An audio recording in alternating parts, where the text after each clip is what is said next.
I've been getting quite a few questions about this new flash from Godox, the v480, which is an interesting flash because it is a little bit bigger than the v350, as you can see here, but it is still a lot smaller and more compact than the v860. So in this video I'm going to talk a little bit about this flash, my experiences with it and some tests I've done when it comes to macro photography and how this flash performs when it comes to focus stacking. If you want to do macro photography, it's great to have a flash. I would even say it is necessary to get good results. But you can do macro photography with pretty much any flash. If you own a flash, you can probably use it to take very nice macro photos. What not any flash can do, however, is to do focus stacking in a good way. Most flash units are not powerful enough to do long series of fast focus stacking. Most flashes can't do more than a few shots before they have to take a break, and you need to wait a bit before it takes more shots, and that it's a bit cumbersome. It's much nicer with a flash that can take 20, 30, 40, 50 shots in a very fast series without taking a break. And that is why these V-series flashes from Godox are so popular among macro photographers because they have good stamina, good power, and they are good quality flashes at reasonable prices. A great flash unit is of course super important in macro photography if you want to take nice photos. But you know what's even more important that most people lack? Knowledge. And you can gain all the knowledge you need by just watching all of my 400 plus videos about macro photography, or you could take a shortcut. That shortcut is to buy my book, my macro photography handbook, 113 pages with everything I know about macro photography. In a book that you can read in a couple of evenings. So you get all the most important lessons in this book, and you can buy it in my web shop. Also, please check out my macro editing handbook if you want to edit photos exactly like I do. So the v480, one thing that is new here with this flash is that you see it has a color display, and it even is a touch screen. So in theory you can do stuff like this to change the strength of the flash. You can of course also use the controls to do stuff. I think I will probably continue using the controls because the touchscreen feels a little bit finicky, but maybe it just takes some getting used to. So that's a nice touch, even though I'm not sure, like in everyday use, I'm not sure it makes a big difference to have a color touchscreen on your flash unit. Another thing that is nice and new is that the battery that it comes with has a USB-C port. So you actually do not get a charger with this flash, you just get a USB-C cable, and then you can charge the battery with that. And I tried that, it works great. The battery also has a small LED light at the bottom, so it's red when the battery is not fully charged, and then it turns green when it's done. So that works great.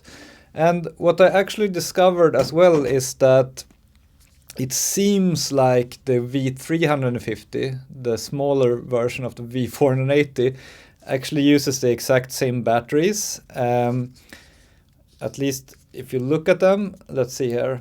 One is called VB22 and the other is called VB20. But I mean, if you look at them, they look identical, and the only difference I can spot besides the V20 versus V22 is, of course, that one of them has a USB-C port at the top and the other doesn't. So I guess you can probably use the V350 batteries in the V480 and the other way around, even though I haven't verified that or tried it. Let's look at the specifications here.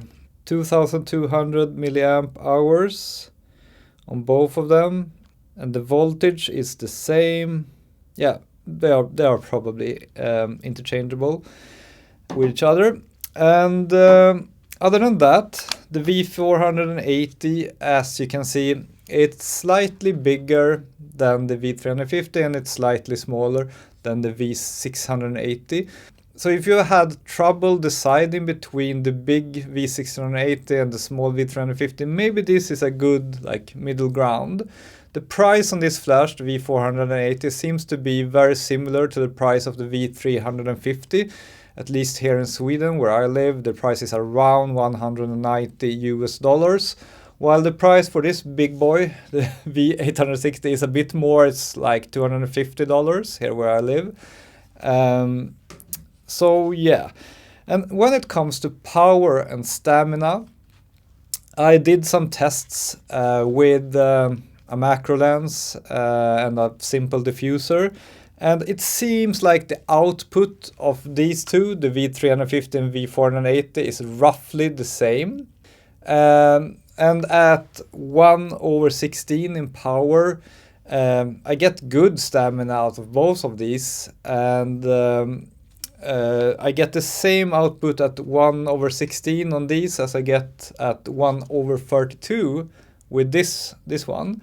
So this one obviously is a lot more powerful and also has better stamina.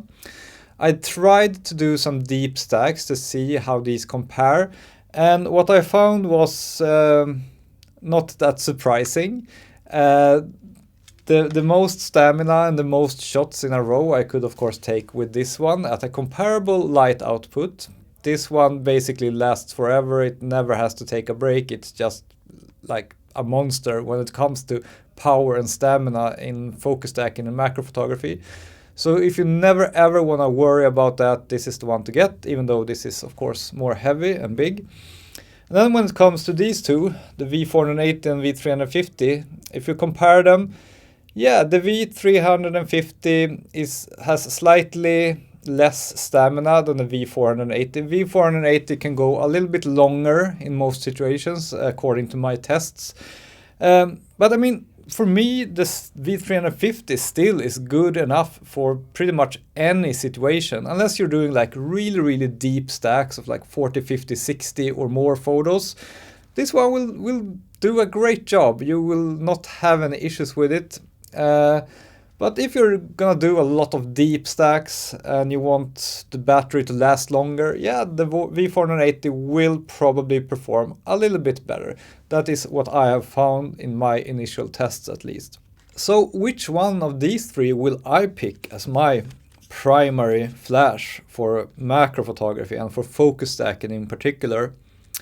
I'm not sure. I mean, I do own diffusers, especially made for these two, the v350 and v860. So I will probably, for the time being, just continue using my v350. I mean, it is almost as powerful as the v480. I don't feel any need for the color display. I don't think that adds that much to my everyday photography experience. And also, of course, the v350 still is quite a bit smaller and it is a bit lighter, so that will, of course, improve my photography experience a lot. And I don't do very deep stacks that often. Often I just do stacks of maybe 20, 30 photos, and then the v350 would work just fine.